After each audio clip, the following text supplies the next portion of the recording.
सोचिए एक ऐसा कलाकार जिसके हाथों में जादू है, मतलब जिसकी कला लाजवाब है, लेकिन वो गुमनामी और गरीबी में जी रहा है। अब सवाल ये है कि क्या होता है जब एक मौका, सिर्फ एक मौका, उसकी दुनिया हमेशा के लिए बदल देता है। आज हम इसी सवाल के इर्द गिर्द घूमती एक कहानी की गहराइयों में उतरेंगे।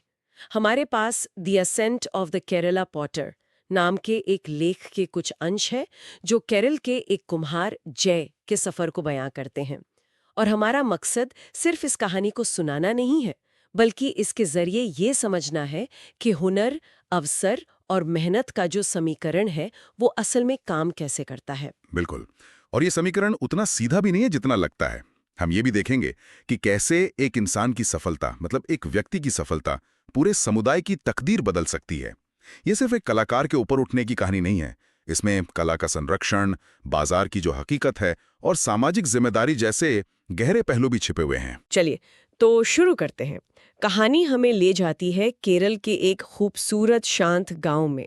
लेख में जिस तरह का जिक्र है उसे लगता है कि ये एक ऐसी जगह है जहां वक्त थोड़ा धीरे चलता है। हाँ। और इसी गांव में रहता है हमारा किरदार जय, एक कुम्हार। पर जब हम कुम्हार कहते हैं तो एक पारंपरिक छवि दिमाग में आती है। जय उससे कहीं ज्यादा था। उसके हाथों में, जैसा आपने कहा, कमाल का हुनर था। हाँ। और पता है, यहीं से इस किस्से का सबसे पहला और दिलचस्प विरोधाभास शुरू होता है। अच्छा। जय के बनाए मिट्टी के बर्तन इतने कलात्मक थे, इतने सुंदर थे कि स्थानीय लोग, वहां आने वाले टूरिस्ट, सब उसकी तारीफ करते नहीं थकते थे। मतलब उसकी कला को पहचान तो मिल रही थी। हाँ, लेकिन वो सराहना उसकी जेब तक नहीं पहुंच रही थी। लेख साफ कहता है कि इतनी तारीफ और प्रतिभा के बावजूद जय आर्थिक रूप से बहुत संघर्ष कर रहा था। गुजारा करना भी मुश्किल था। हाँ, यही बात मुझे थोड़ी अजीब लगी। अगर काम इतना अच्छा है तो पैसे क्यों नहीं है? और यही वो चीज है जिसे मैं कारीगर का विरोधाभास या आर्टिजन्स पैराडॉक्स कहता हूं। Artisans paradox. हाँ, अक्सर एक कलाकार का हुनर जितना ज्यादा अनूठा और स्थानीय होता है, उसका जो सुलभ बाजार है वो उतना ही छोटा हो जाता है। जय के मामले में भी शायद यही हो रहा था। उसकी कला को गांव में प्रशंसा तो मिल रही थी, लेकिन उसका मूल्य नहीं। मतलब लोग कहते थे वाह क्या खूब बनाया है। लेकिन शायद उसे खरीदने के लिए वो कीमत अदा नहीं करना चाहते थे जो उसके हुनर का असली हक था। तो ये सिर्फ बाजार तक पहुंच की कमी थी या फिर स्थानीय स्तर पर कला की कीमत न समझने की समस्या भी? मुझे लगता है दोनों ही बातें हैं। एक तरफ उसका हुनर उस छोटे से गांव की सीमाओं में कैद था। उसे मुंबई या दिल्ली जैसे बड़े कला बाजारों तक कोई पहुंच नहीं थी। सही बात है। और दूसरी तरफ, जब कोई चीज आपके आसपास इतनी आसानी से मिलती है तो अक्सर लोग उसकी कदर करना भूल जाते हैं। अच्छा। शायद गांव वालों के लिए वो सिर्फ मिट्टी के बर्तन थे, कलाकृति नहीं।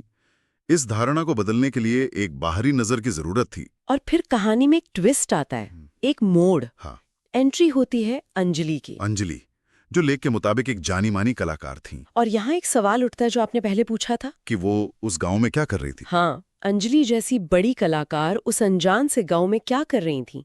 क्या ये सिर्फ एक संयोग था? बिल्कुल, मुझे भी यही लगा। शायद वो कुछ अनोखी, कुछ असली कलाकृतियों की तलाश में थी जो बड़े शहरों की गैलरियों में नहीं मिलती। और घूमते घूमते उनकी नजर जय की छोटी सी दुकान पर रखे मिट्टी के बर्तनों पर पड़ती है। लेख में लिखा है कि वो उसके जटिल डिजाइन देखकर मंत्रमुग्ध हो गईं। यहाँ मंत्रमुग्ध होना बहुत जरूरी शब्द है, क्योंकि हजारों लोग पहले भी जय के काम को देख चुके थे, लेकिन अंजलि की नजरों में कुछ खास था। वो एक पारखी थीं। बिल्कुल, वो सिर्फ एक टूरिस्ट नहीं थीं, वो एक पारखी थीं। उन्होंने उस मिट्टी के बर्तन में सिर्फ एक बर्तन नहीं देखा, उन्होंने उसमें छुपी प्रतिभा, सालों की मेहनत को पहचाना। कला की दुनिया में ऐसे लोगों को वैलिडेटर कहते हैं, मतलब जो किसी कला को मान्यता देते हैं। या ब्रिज कह सकते हैं। हाँ, ब्रिज। वो उस गुमनाम हुनर को बड़े बाजार से जोड़ने वाले पुल का काम करते हैं। ये बहुत दिलचस्प है। मतलब अंजलि का वहां होना सिर्फ एक मौका नहीं था, वो एक तरह से जय के हुनर पर मोहर लगाने आई थी। सही। और उन्होंने सिर्फ तारीफ नहीं की, उन्होंने जय को मुंबई में होने वाली एक बहुत बड़ी और प्रतिष्ठित कला प्रदर्शनी के लिए एक खास बर्तन बनाने का काम सौंपा। और ये कोई छोटा मोटा ऑर्डर नहीं था। नहीं, ये एक दरवाजा था। और मैं यहाँ एक बात पर जोर देना चाहूंगा, ये सिर्फ मौका नहीं था, ये एक निर्देशित मौका था। अंजलि ने सिर्फ ये नहीं कहा कि तुम बहुत अच्छे हो, कोशिश करते रहो। उन्होंने एक ठोस लक्ष्य दिया। एक ठोस लक्ष्य दिया, इस खास प्रदर्शनी के लिए एक उत्कृष्ट कृति बनाओ। ये लक्ष्य ही अक्सर कलाकार को उसकी सीमाओं से आगे धकेलता है। और जय इस बात की गंभीरता को समझता था। उसे पता था कि ये करो या मरो वाला पल है। लेख बताता है कि उसने दिन रात एक कर दिया। वो सिर्फ मिट्टी को आकार नहीं दे रहा था, वो अपने सपनों को, अपनी सारी उम्मीदों को उस एक बर्तन में ढाल रहा था। उस पर दबाव की कल्पना कीजिए। बहुत ज्यादा। सालों से जो हुनर वो सहजता से इस्तेमाल कर रहा था, आज उसी हुनर को दुनिया के सामने साबित करने का दबाव था। कई कलाकार ऐसे दबाव में बिखर जाते हैं। लेकिन जैन निखर गया। हाँ, ये दिखाता है कि वो उस अवसर के लिए तैयार था। और नतीजा शानदार रहा। जब उसने वो बर्तन बनाकर अंजलि को दिखाया तो वो उसे देखकर दंग रह गई। वाह! वो कलाकृति वाकई में अद्भुत थी। अंजलि उसे लेकर मुंबई गई और जैसा उन्होंने सोचा था, उस बड़ी सी प्रदर्शनी में बड़े बड़े कलाकारों के बीच केरल के एक छोटे से गांव के कुम्हार का बनाया वो बर्तन आकर्षण का केंद्र बन गया। हाँ, मुख्य केंद्र बन गया। हर किसी की नजर उसी पर थी। और यहीं पर वो वैलिडेशन यानी मान्यता वाली बात सच साबित होती है। कैसे? सोचिए, वही बर्तन अगर जय की गांव की दुकान पर रखा होता तो लोग शायद रुक कर तारीफ करते और आगे बढ़ जाते। सही बात है। लेकिन जब वही बर्तन मुंबई की एक प्रतिष्ठित गैलरी में सही लाइटिंग के साथ एक पेडेस्टल पर रखा गया तो अचानक वो एक मास्टरपीस बन गया। जगह और संदर्भ ने उस कला का मूल्य और उसकी धारणा दोनों को बदल दिया। बिल्कुल। दुनिया उसी कला को एक अलग नजर से देखने लगी। और इसके बाद जो हुआ, उसने जय की जिंदगी हमेशा के लिए बदल दी। बड़े बड़े कला संग्राहक, कला के पारखी, अमीर लोग सब उसके काम के बारे में पूछने लगे। उसे खरीदने के लिए लाइन लग गई। क्या बात है! जो कलाकार कल तक गुजारे के लिए संघर्ष कर रहा था, आज उसकी कलाकृतियां मुंह मांगे दामों पर बिक रही थीं। उसे सिर्फ देश में ही नहीं, अंतर्राष्ट्रीय स्तर पर पहचान मिली। वो जय द केरला पॉटर के नाम से मशहूर हो गया। ये दिखाता है कि कला के बाजार में सिर्फ गुणवत्ता ही नहीं, बल्कि कहानी और खोज भी बिकती है। कहानी? हाँ, जय की एक कहानी थी, एक गुमनाम गांव का प्रतिभाशाली कलाकार जिसे एक प्रसिद्ध हस्ती ने खोजा। इस कहानी ने उसकी कला को और भी आकर्षक बना दिया। और यही जय के साथ हुआ। यहाँ तक कि यात्रा अपने आप में असाधारण है। लेकिन मेरे लिए इस पूरे किस्से का सबसे खूबसूरत हिस्सा अब आता है। अच्छा? इतनी बड़ी सफलता, शोहरत और पैसा मिलने के बाद कोई भी इंसान बदल सकता है। जय चाहता तो मुंबई या किसी बड़े शहर में बस सकता था, लेकिन उसने ऐसा नहीं किया। उसने क्या किया? वह अपनी जड़ों की ओर, अपने गांव वापस लौट आया। ये एक बहुत ही शक्तिशाली निर्णय है ना? वो उस जगह वापस गया जहां उसकी कला को सिर्फ तारीफ मिली थी, कीमत नहीं। अक्सर लोग सफलता को पलायन का टिकट मानते हैं, गरीबी से, अपने अतीत से पलायन। लेकिन जय ने सफलता को वापसी का रास्ता बनाया। ये उसकी शख्सियत के बारे में बहुत कुछ कहता है। बिल्कुल। और उसने अपनी सफलता का जश्न अकेले नहीं मनाया, उसने उसे अपने पूरे समुदाय के साथ बांटा। गांव में उसने एक आधुनिक पॉटरी स्टूडियो बनाया और एक वर्कशॉप शुरू की। इस वर्कशॉप में वो स्थानीय बच्चों को, नई पीढ़ी को मिट्टी के बर्तन बनाने की ये खूबसूरत कला सिखाने लगा। अब ये सिर्फ वापस देने से कहीं ज्यादा है। ये दान या चैरिटी नहीं है। तो ये क्या है? ये एक स्थायी पारिस्थितिकी तंत्र, मतलब एक सस्टेनेबल इकोसिस्टम का निर्माण है। जय समझ गया था कि अगर वो अकेला सफल रहा तो उसकी कला उसी के साथ खत्म हो जाएगी। हाँ। लेकिन अगर वो दूसरों को भी ये हुनर सिखाए और साथ ही बाजार तक पहुंचने का रास्ता भी दिखाए तो वो एक पूरी पीढ़ी को सशक्त कर सकता है। वो उस कारीगर के विरोधाभास को हल कर रहा था जिससे वो खुद गुजरा था। एकदम सही। क्या बेहतरीन तरीका है इसे देखने का।